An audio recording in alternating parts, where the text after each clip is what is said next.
is back, and it's for the India Series 2026. The grand finals are about to start, so let's find out where each team stands in my tier list. But before we begin, a small disclaimer, which I feel is always needed at the start of tier list videos. These are my personal opinions about all the teams, based on how they have been playing, their overall play styles, strengths, weaknesses, momentum, and a lot more other stuffs. And along with my opinions, your opinions matters too, obviously, if they are put forward in a healthy way. So please, don't be hateful towards others in the comments. I don't mind if you criticize me, but avoid using those pathetic names people make up for teams and players on social media. That's a humble request from my side. Now, let's get on with the tier list. At the top, I've named it Championship Favorites. This tier includes the best teams in India right now, the teams that have the highest probability of winning this time. And as you all know, for me, macro play matters a lot. So the teams I place here will definitely have a strong macro gameplay in my opinion. Now for the second tier, I've named it Title Contenders. These are the teams that have it in them to overpower the championship favorites and win the title themselves. I see these teams giving a tough fight for the trophy, and if things click for them, there's a real chance one of them might take it home. Now for the third tier, I've simply named it Average, and as the name suggests, it's for the teams that are just average at the moment. They have very high potential but are very inconsistent. These are basically the hit or miss teams going into the grand finals. If things go their way, they might lift the trophy, but it's more likely they'll end up in the mid-table. And finally, for the bottom tier, I've named it Outsiders. Why this name? Because these are the only teams that realistically don't have much chance to win the championship. Even at their best, a top 5 finish is probably their peak. Now don't get me wrong, placing teams in this tier doesn't mean they are bad. All the 16 teams in the grand finals are the best in India right now. They've already proved themselves. But in a competition, there are winners, there are top teams, and there are also teams that finish at the bottom. That's how it works. Now, let's get on with the first team. In fact, I'm going to talk about two teams simultaneously. Both of them have a very similar kind of playstyle. Both are edge-oriented teams, we all know that. But the thing that puts Meta Ninja above Genesis is that they are a little better when it comes to dynamic playstyle. Those mid-match transitions between playstyles, Meta Ninja handles them better compared to Genesis. But things don't end here. While playing edge, splits are very important. Having control over as much space as possible is crucial in an edge playstyle. And this is where Genesis overpowers Meta Ninja. Genesis controls the edge much better because their gunplay is strong, so each player can handle an angle on his own. Meta Ninja, on the other hand, mostly stays compact. They don't go for big splits as often as Genesis does, which I feel is a disadvantage for an edge-oriented team. So overall, as edge-oriented teams, both of them are strong. Both have good control over their playstyle, which makes them title contenders. Playstyle transitioning is the issue with Genesis, while space and control is the issue with Meta Ninja. And I'll place Genesis above Meta Ninja in this tier. Next up, it's Team Tamilas, straight into the Outsiders tier. I don't see them dominating at all. Before the semi-finals, I had really high hopes for these teams. The way they played up to the quarterfinals was very organized. Their spacing with controlling the edges was really smooth, and their gunfights were decent as well. But the way they played in the semi-finals, every single time, it was so fucking confusing. I'm sorry, but I've lost my confidence in this team. Even a mid-table finish would be a pretty good result for them now.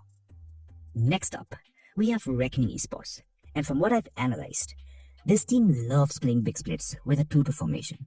They usually try to capture a central position during their first rotation and then gradually transition into a 20-30 or an edge playstyle, which is overall a very solid way to play the game.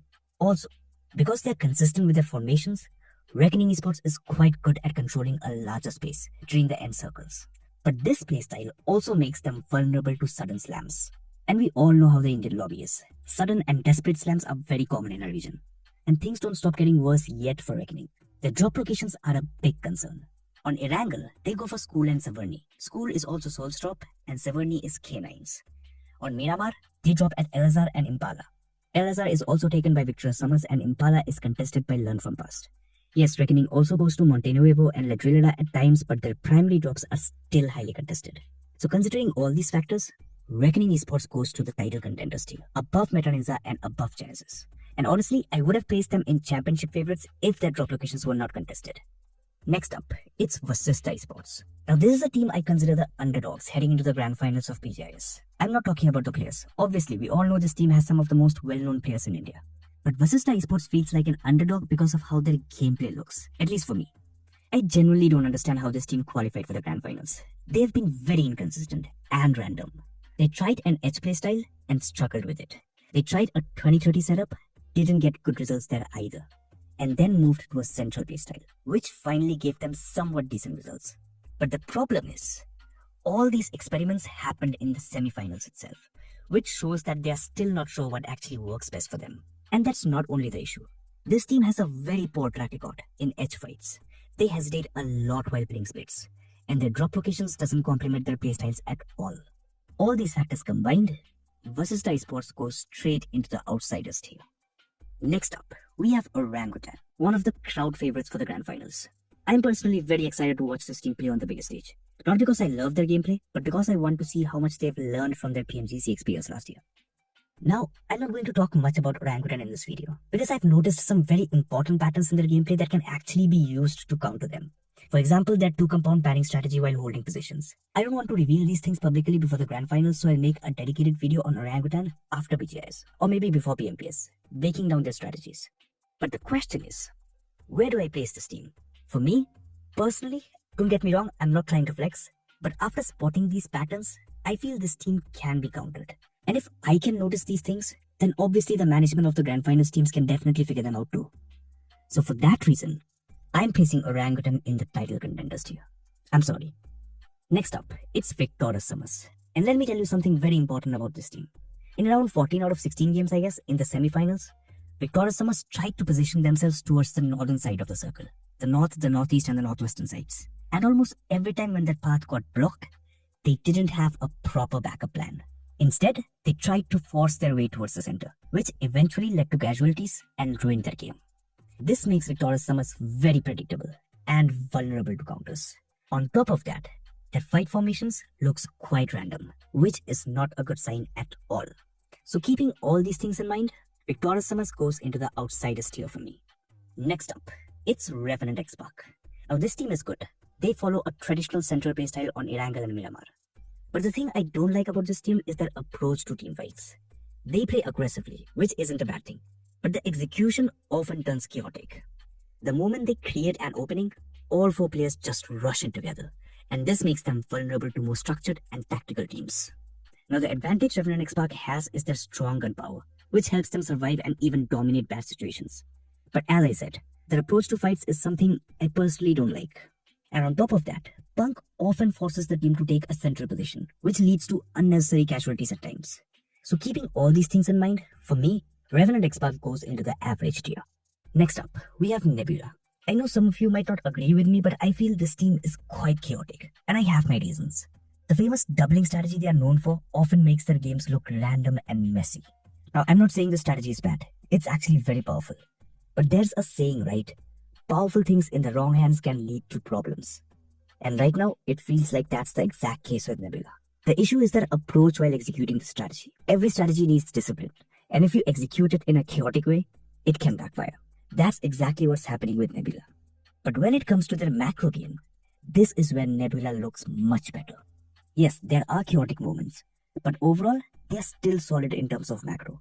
I'll talk more about this team in my future videos, but based on what I've seen in BGI so far, Nebula is definitely a title contender, though I'll place them below Meta Ninja. Next up, it's Myth Official, and I have massive respect for this team. They started from the very beginning, in-game qualifiers, and now they are here, among the top 16 teams in India, playing the grand finals of BGIS 2026. On the international level, we have Team Flash, and now in India, we have Myth Official. But I did promise this tier list would be unbiased. So Myth as an underdog team going into the grand finals, the biggest stage of India, in front of a massive LAN audience. I'm not sure if Chennai is their hometown or not, but it actually gives them a disadvantage. Home advantage usually benefits experienced teams, but for underdogs like Myth, it can actually become a disadvantage. Handling pressure on such a big stage isn't really easy. On top of that, their macro play is not the strongest. And to make things even tougher, Revenant X-Park will be their neighbors on Erangel. So considering all these factors, I hate to say it, but I have to place them in the outsiders tier. Next up, we have K9. After watching their grind performance, I thought this team would be consistent and might dominate PGIs the entire time. But I was wrong. Right now, K9 is low on momentum. They're struggling to win fights. And the semifinals, where it mattered the most, they didn't perform well. So the survival stage doesn't really matter now. And on top of that, there's a potential drop clash with Reckoning Esports. All these factors reduce their chances of winning by a lot. But when it comes to their macro play, this is where K9 shines. Their macro is amazing, controlled, disciplined, organized, and smooth. And you already know how important macro play is for me. A team with strong macro play automatically goes to the top. So for me, K9 goes into the title contenders, but they are very close to being dropped into the average tier. Next up, it's Wildfangs. And come on, this team just feels completely random and unserious. I don't see them dominating in the grand finals at all. Honestly, I don't even have much to say about this team. Their gameplay hasn't given me any confidence. I might be wrong, maybe I'm missing something, but from what I've seen, they just don't look like a structured team. So in my opinion, Wildfangs just goes straight into the outsiders tier. Next up, we have Welt Esports. Now for the remaining teams, I'm going to keep it quick since I'm already late with the tier list video. For Welt Esports, until the semifinals, Welt's biggest issue was that they completely ignored circle shifts. They didn't care about positioning at all and were too focused on racking up eliminations, which did hurt their placement points a lot. It almost felt like their mindset was, we need high eliminations every game or just fuck it. Who cares about the circle? But in the survival stage, they improved their macro and got results. We all know how strong this team is when it comes to gunfights. So for me, Welt Esports goes into the average tier. They have a lot of potential, but they are not a championship winning team yet. Next up, we have Learn from Past. And this team is quite predictable. This team is naturally attracted to cities, which makes them more central oriented. And if there are no cities available around the fourth phase, they switch to an edge play style.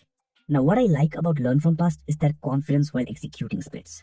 They often go for a 4-man linear split or a full 360 setup, which gives them great control and a lot of information over the area they are playing in.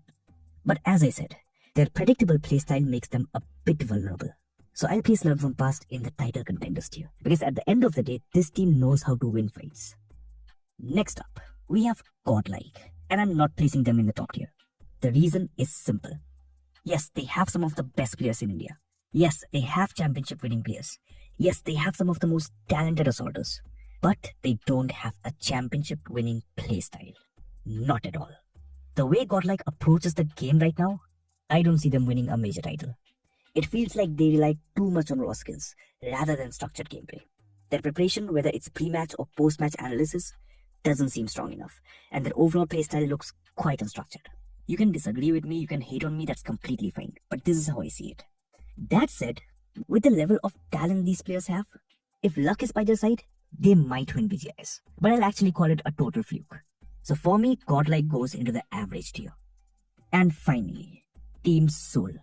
A perfect team they are looking right now. Their basics are on point, they are structured, they are disciplined, they are organized, they are not chaotic, and their gun power is strong. What else do we need? I'll talk about Team Soul in some other video in detail. But I'm really sorry to the Soul fans. I've got to place this team in championship favorites.